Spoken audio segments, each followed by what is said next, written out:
All right, Meta, you close us out here. All right, so I'm gonna close this out here with the biggest spoiler of all, coming back full circle here. We're gonna talk about a leak that's very near and dear to my heart, and it's not in my house.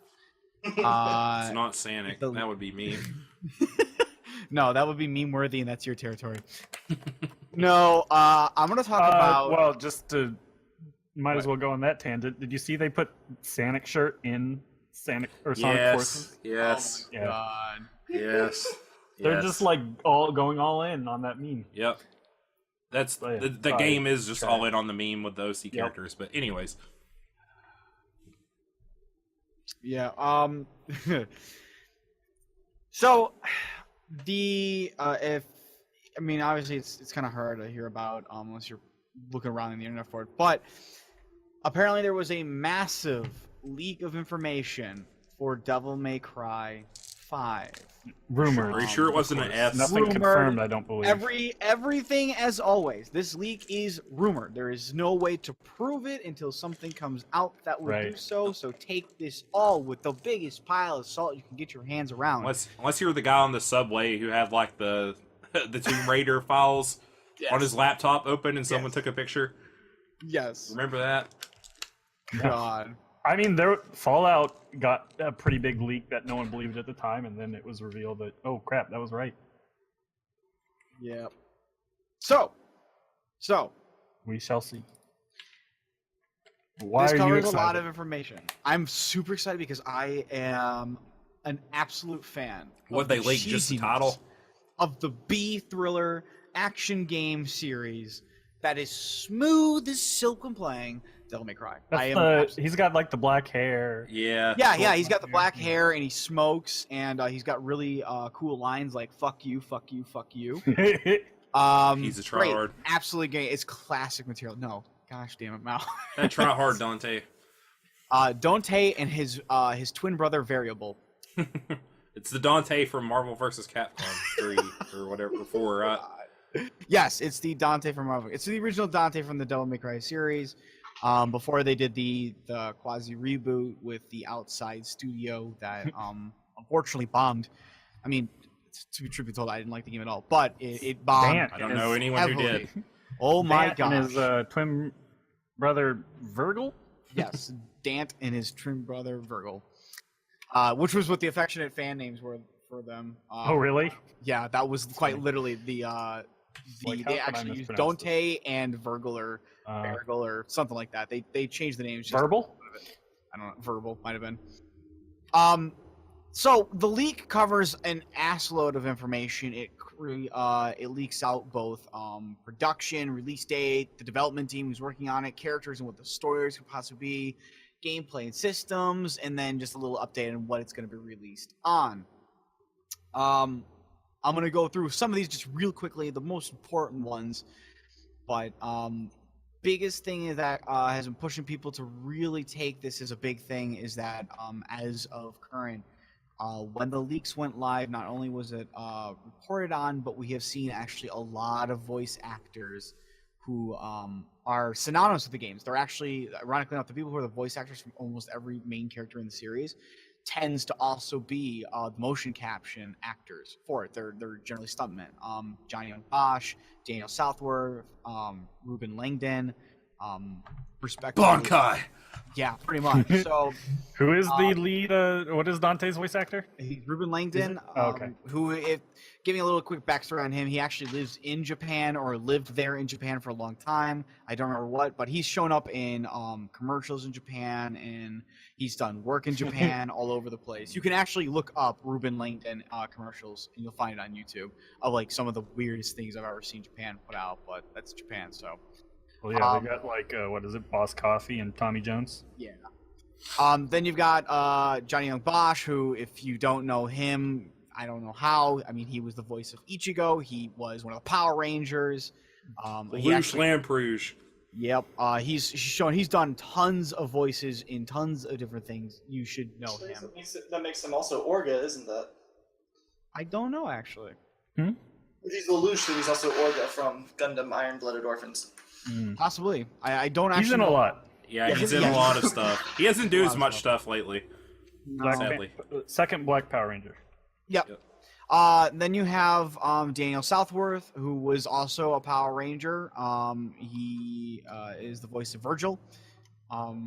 He is actually probably the least well-known one. I mean, I don't really know much about his history, but he hasn't shown up in a lot. He hasn't done tons of voice acting, from what I understand. But I mean, don't take my word for it, because I haven't actually looked much into him, which is funny because I love Virgil the most as a character, but You don't say.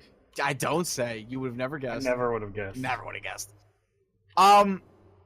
So a lot of the voice actors. I mean, there's been more. There are voice actors for Lady, which is actually kind of jumped around every now and then there's the voice actor for Trish.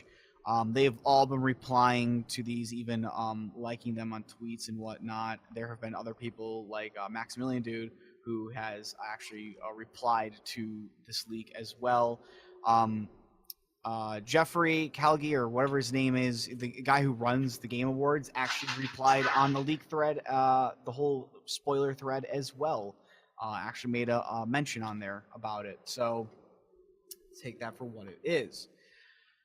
So the leaks are pretty heavy. I'm going to just go over them real quick. It's really going to be more of an info dump than anything else. You can go all read it at resetera.com, which is just www.resetera.com.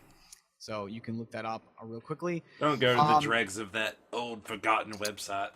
Oh, amusingly, Virgil's voice actor, like current voice actor, was also a Power Ranger. Yes, it was. So the game will have apparently, the game has been essentially slated to release for the fiscal year of 2019. That potentially means anywhere between now and 2019. Apparently there was an original plan to release it this year at 18th, but it was probably pushed back to early 2019. This data might be a little bit out of date depending on when they were given it, but this is the concept we know. There was supposed to potentially be slated at E3, but that was scaled back. Apparently they never showed up. It has been in effectively development for 2 years as of today, which will be the posting of the site. It'll apparently have been in development for 3 years at the very least when everything is said and done. So we'll probably get it next year. Yeah, which is the highest time a DMC game has ever been in production. Generally, they're very quick to pull out. Well, a lot of games are going to longer production times. Yeah, they are. Pre-production started apparently in 2015, around the time that DMC 4 Special Edition finished releasing. So there was that. Everything's been pretty smooth transition. They have not had any hiccups, so it's actually been a very a nice experience. Apparently, there is supposed to be a demo. There is supposed to be a trailer, which is apparently around 1 minute and 50 seconds. But I would take that with probably the biggest grain of salt of anything, beyond the fact that is it real or not. It is focused on story, characters, and cutscenes. It will be apparently a more ambitious title for the DMC series as a whole. And it will have the longest cutscene runtime of any DMC game, which most games tend to run now about 2.5 hours to nearly 3 hours with cutscene time, which DMC 3 back in the early 2000s ran at nearly 2 hours, and I think it was actually 2 hours and 33 plus minutes, which puts it as a full-length movie. The game is obviously being worked on Itsuno's team, who he has been essentially the developer on it since I think 3 and 4. And just he's been worked the previous ones. He's also worked on Dragon's Dogma. You've got Yuji Shimomura, who's returning as the cutscene director for DMC 5. He apparently worked on 3, 4, and the Bayonetta cutscenes. Ruben Langdon, Johnny Young Bosch, and Dane Southworth will be reprising their roles respectively as Dante, Nero, and Virgil. Trish and Lady will be returning. We do not know if their voice actors will be the same ones or not, but I'm guessing that they are. Apparently, the original person who helped with the soundtrack for DMC 4 Special Edition's launch trailer, Onye Fero, who I'm going to butcher her name, I just don't know how to say it, is apparently coming back as well, and she did a wonderful job, so there's that, if you care. So, bigger things, spoilers to talk about, is that DMC 5 will take place after DMC 4. So if you haven't played the game, congratulations, to be right after that. They do want to keep up the theme of multiple players, multiple characters to play. They want, obviously, to bring Dante and Nero back, but they want the third character to be suggested of what is going to be, but most people are suspecting it's probably going to be Virgil because The leaks also point out to the fact that he will be showing up in the game, which they haven't really explained how he's going to be back or not if you've played the games, but that he is apparently to be back. There will be a sequence that confirms Nero is Virgil's son, which, again, I don't know how they'll explain it. But they do want the game to more focus around a more serious role for Dante.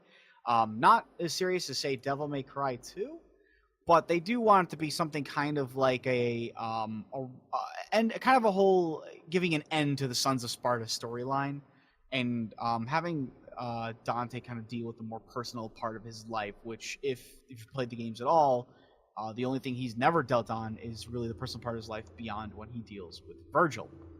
So it will likely involve his father and his mother and the backstory of all of that, which really is the only thing for them left to tell in this tale. That really is just the fact. Now he's got another brother. He's hidden. Woo! He wears an orange coat. It honestly, for being a fan of the game and following the storyline, really it is the only thing I've even mentioned to buddies. I was like, there's still more to get out of the series because they still have not talked about Sparta, their father. I mean, he's always been Sparta is such a built-up legend that he was the one who went against the king of demons, Mundus. He closed the gate. He helped the humans. He turned on what he was. He became something more, and then he just disappeared one day, and nobody knows what happened or why or how or anything. And the only person who might have known, their mother, was killed when demons attacked. So there's still very much left of that area of the story to be really told, and that is something that should be told because it really is one of the most interesting aspects that has been built up over the course of 4 games where the legends of Sparta have expanded everywhere, from the tales of the demon of the man who saved humanity to being a savior and an icon as a god figure for a whole city, to more and more everywhere else. It's just all over the place. Legends of Sparta are very live, so this is something that is going to be will be very interesting to see. But more importantly is the gameplay of it, which is what really everybody loves about these DMC games. Hardlock is standard for anybody who cares. The console will run for 60 frames per second, like the previous DMC games, as all console games should run, is 60 frames per second. They are going to be taking some things, however, from the DMC that was done, that bombed really heavily, the DMC reboot. They are going to be taking some of the really good one. The best the really good one, the best one. They are going to be taking some design ideas about how the world works and some interactivity with the world. They really want to do more stuff like that. And so they want to kind of take that from this. There will be no quick time events like there were in Bayonetta. There's no stamina bar. It's not a Muso game. They've actually this is a really weird one to make mention of apparently in it, but they specifically say this is not a Muso game, but there will be encounters where you're facing more enemies than you are used to in a DMC game. And I don't know if this was spawned based on the feedback from Devil May Cry 4 Special Edition, but they had what was called the Son of Sparta mode, where in the game it either ran on hard or normal difficulty, but anytime you came across a fight with monsters, there was just a horde of them in the room. Like, they just took, like, how many times can we copy and paste these creatures into a room and leave no gaps in between them, is really what it came down to. Which people actually liked. They thought it was awesome that they could go into a room and just kick the crap out of, like, 100 different enemies. So it was actually a lot of fun. Really like that. There is some online integration, but there will not be multiplayer PvP. It's just not going to be in the game, which is understandable. The game, I just don't think would work in that. They are reworking the dodge system. The camera will pull back on big fights. They want kind of a more dynamic camera, and they did want to fix the dodge system itself because they think it's a little bit less intuitive. They want something smoother, something that feels better instead of people just abusing the invincibility frames and like jumps and jump cancels and all the more harder mechanics that are part of the game that make it so fun. Animations in general are just going to be improved. They want them to be less stiff. Big emphasis on cloth physics, so no more, I guess, clipping through the jacket now of his sword, I guess. They want to make sure that battles are animated and smooth. You're going to hear smooth a lot. There will be still the mission ranking system. You will get your smoking sick style and bar to come pop up when it gives you your SSS rank for your dank combos. Enemies, the style system is returning. Enemies will react differently to each style. The style system has been streamlined, which was actually a pretty big issue in the 4th game. It was cool that you could just choose your styles on the fly, but when you move your character with the left analog stick and you're kind of rotating the camera with the right analog stick and choosing what moves to do based on if you're tilting it forward, backward, or keeping it neutral, when you're locked onto a target, it kind of leaves a lack of a thumb open to really play with the D-pad for Dante and the style changes. So this hopefully will potentially fix this problem of what that was. They do want to make the style system more prominent, meaning that certain styles will have advantages on certain enemies. So playing Swordmaster style might work better on this guy, but this enemy might actually be kind of stronger against the style. Not that any style won't be able to just be played through fully on the whole game, just that if you really want to min-max your wins, then you want to switch your styles depending on the enemy that you're facing. They do, again, like I said, they want to do more dynamic environment destruction transformation, but not on the scale of the DMC reboot. And while it is not an open world game, there are some inspiration has been taken from Dragon's Dogma. This game will come out for PlayStation 4, apparently, PC later, and then in later notes, somebody did leak out that apparently it will also be on the Xbox. So there you go. Your Xbox. That is everything on the list. So how will they incorporate loot boxes? I'm thinking what they're gonna want to do is probably after every mission, but before you fight a boss, they'll ask if you want to pay like about $5, I think, just to beat the boss automatically for you, and immediately give you some sweet loot that might change like cosmetic effects and help you beat the game better than other people. I think that's probably the best way they could do this. Now your reaction when that happens. A little too real. So going off of this, I don't know how much you guys have played Devil May Cry. Approximately 0. 0. Okay. I played the first one. That is at least twice as much as I have. Yeah, I played the first one a long time ago.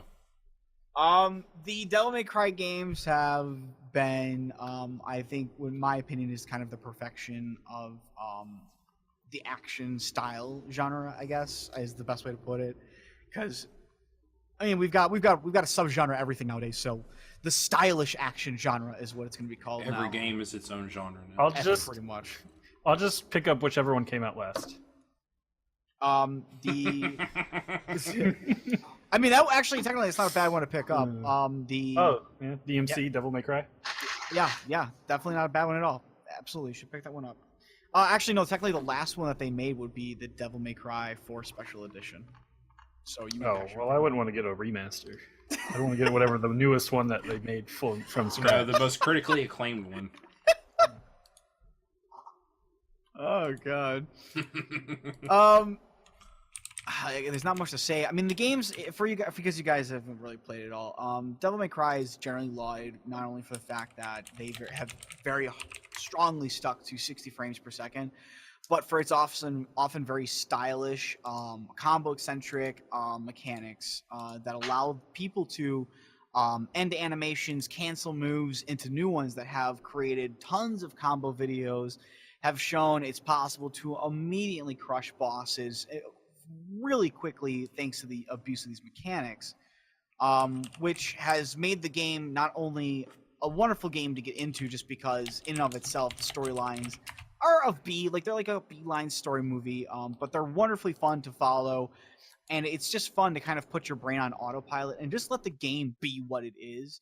The action and the combat systems themselves are immensely deep, giving a satisfaction to somebody who's just picked up the game to feel badass from whatever they're doing, to players who really master that system, creating insane videos of them just thrashing and doing amazing things with the game and the system and just the base core of what it's designed around. And that's kind of what's really given these games its love, is that Devil May Cry has just been this wonderful action game that there is so much more to learn, master, and show off to other people. It's had a wonderful following because of this, and just for the love of not only the mechanics, but the cheesiness that the games provide in their storylines and whatnot. It's continued to evolve as well, which is obviously something that any game should do when they're going through The original Devil May Cry had very kind of stiff stuff to it. The second game opened up, which I mean, is as horrible as the story was, and that's often why it's not liked, because everybody likes to play as Dante, because Dante's a fun protagonist to play as. The game did expand on allowing different ways to approach problems, wall running, backflipping, allowing multi-character, multi-enemy locks with your guns. And I was just saying, like, the game is just lauded for being a wonderful game that's continued to expand on over the years, and every expansion has come out to be better than last. So, Right. I mean, there's not a lot more else to say. Apparently, the leaks are going to drop tonight, or at PSX. Game Awards will potentially have a release of a leak or the PSX, or if they don't drop there, beyond having tons of people disappointed, they will likely not show anything until 2018 E3. So, Yep. kind of Well, who cares about tonight and PSX? We got the Namco Bandai conference a week from tomorrow. Oh, please, no. I need to see The my new only- Tales of game. I need to see It'll be the my new third Soulsborne. Tales of mobile game. The only way you could no. have made that sillier is if you said Koei. Koei As Tecmo. a, yes. Mal, I like my don't code. even kid. You're gonna kill me, buddy. I need to. I've only played the Gacha one. I think there's another one that's more like an actual full game on the mobile side. Might as well just play Tales of the World: Radiant Mythology for PSP. The ultimate Tales Well, crossover I series. hope you get what you want, Meta. I'm hoping so too. Maybe Christmas will come early for you. Maybe I I will pray. pick this one up. I mean, I did just play my first Zelda game. That's true. Who knows, Mal? Who Maybe can it'll say? expand your horizons. Your Horizon Zero Dawn. I was gonna say Last Horizon again.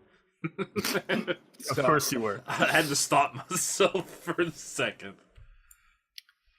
Yep. So All right, but that's pretty much all I'm gonna have to say on that. Yep. I mean, that's really all it is. You can read Maybe- it up at Reset Era, so maybe we can talk about the trailer next week and if Yeah. it comes out. and all the other trailers, and maybe some more actual Xenoblade Chronicles too.